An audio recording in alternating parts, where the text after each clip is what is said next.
Oh, yo, look, Snow. I'm gonna get it in. I'm gonna get it in. You ready? Yeah, I'm looking at. I'm looking right now. Ready and boom. Oh! Yo, did that go in? I think it did. So did that shit go in? Yeah.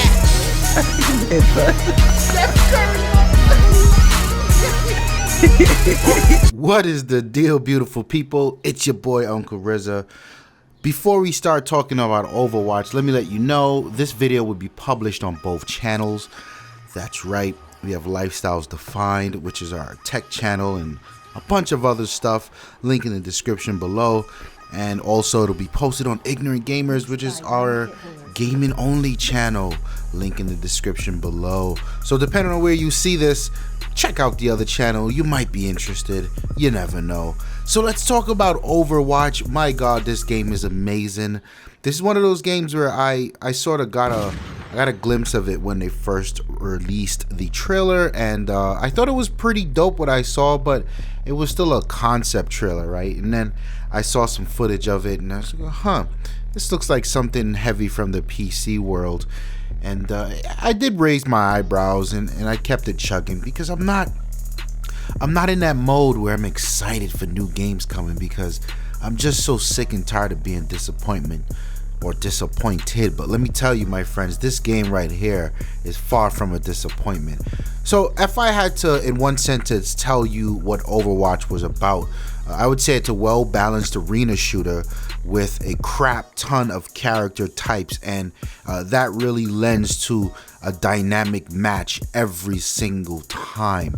And it may sound simple to a lot of you, or to some of you it may sound complex, but trust me, this is one of those games where you just can't get everything from watching it or reading about it. You need to play it. My god, is amazing. What about those graphics? So this may have turned a few people off. I've heard people give it some interest in parallels to Team Fortress, a game which I've never played, but I heard is wild amounts of fun. So it's got this cartoonish look to it. I guess similar to something like a Plants and Zombies recent memory, but don't let that fool you, man. This game is beautiful, and it's beautiful on my Xbox. You know, I'm pretty sure it looks really good on a PlayStation, and I've seen some PC footage and that looks amazing as well. It's a lot going on, right? It's got all the makings of a beautiful video game, a lot of plush colors, and the characters are well designed, and tons of particles and effects going on all across the place. You know, it's a beautifully designed game, and I hate to hear people just give it this once over, like, nah, I don't play that cartoon shit. Like, it really, that fades to the background once you get immersed in this game, man. It's a really dope game. In terms of the performance, the graphics, the frame rate have been holding up solid for me. I haven't noticed too much frame rate drop, so I can say that it's very well optimized on the consoles and you know, the PC. That is what it is. You're gonna get balls to the wall there. The sound in this game is probably one of my favorite aspects of it. My god, they did a number on the sound. Oh, that's what I had in mind.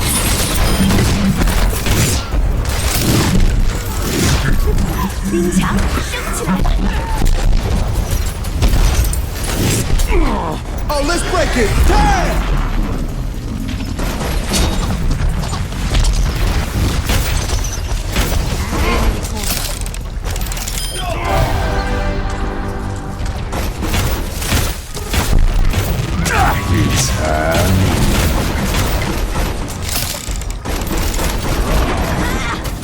Turret's under fire!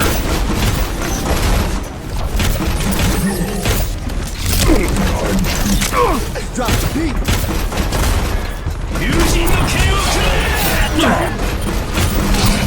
My baby! Sing core! Pass into the iris.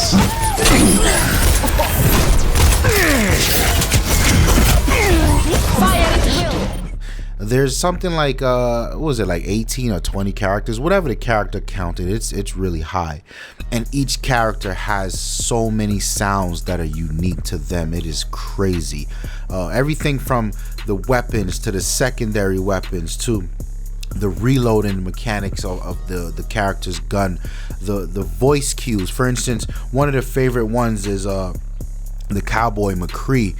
His ultimate, he says it's high noon, and when you hear it's high noon, you get your punk ass somewhere in cover, because it's about to go down. It's pretty much a one-hit kill type of thing. And the reason that I mentioned something like a McCree, or even like Pharah, who's the angel with the rockets, hers, she says it's about to rain justice, and she starts throwing rockets everywhere. What's really interesting about the sound is at all times you have a visual, I'm sorry, you have an audio cue of what's going on in the battlefield around you. And they made this really interesting decision where the more damaging a character is, the heavier their footsteps. So if you play with headphones, you're in for a treat. This game really does an excellent job of keeping you in the know of what is going on around you. This is probably, besides Battlefield, this is probably the best sounding first-person shooter I've ever played. And not just sounding by the pure sound mechanics, but in terms of the information that you can gather from the sound. Well done, well done. So the gameplay comes down to right now 2 game modes, and Blizzard has said that there will be more coming. But right now what we're left with is one is a territory-like game mode where there is a territory that you can capture in the middle of the map, and both teams are fighting it out, and that goes on the best 2 of 3. So the first team to get 2 successful captures wins the round, or wins the game actually. And the second is I don't know what to call it. It's called payload or payload escort, where you just sort of run alongside a vehicle until it gets to the end game, and the vehicle only moves when your team's around it, and dope enough too, the vehicle gives you health. So there's a lot of incentive for playing the objective here.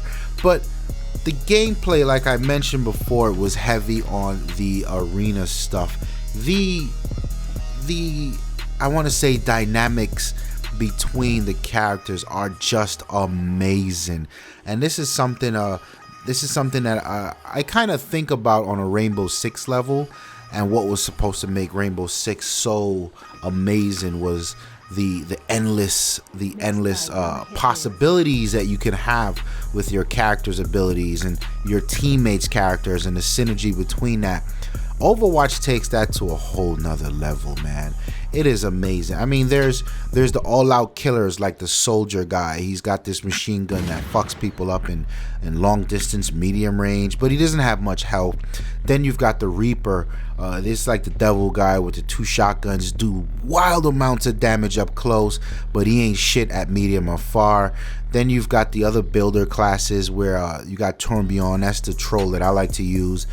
He can build a turret, and if you can get crafty with that turret, you are a problem.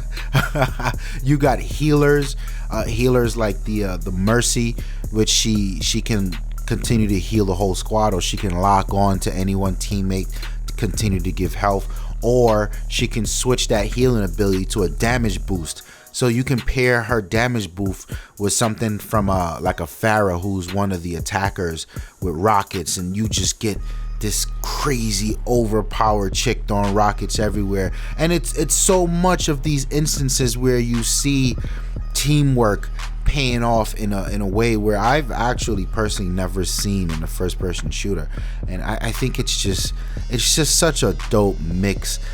In the conclusion of this game, although I love the graphics, the sound, the gameplay, I love everything it's about. I do love arena shooters.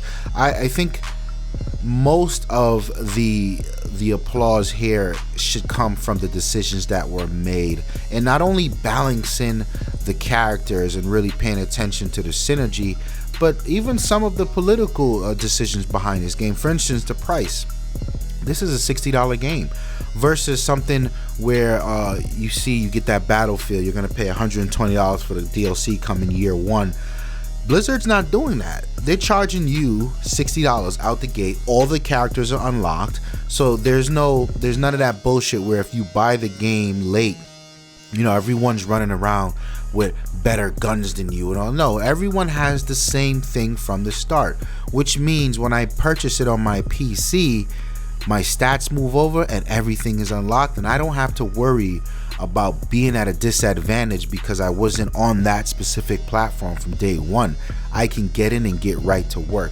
I really applaud them for that.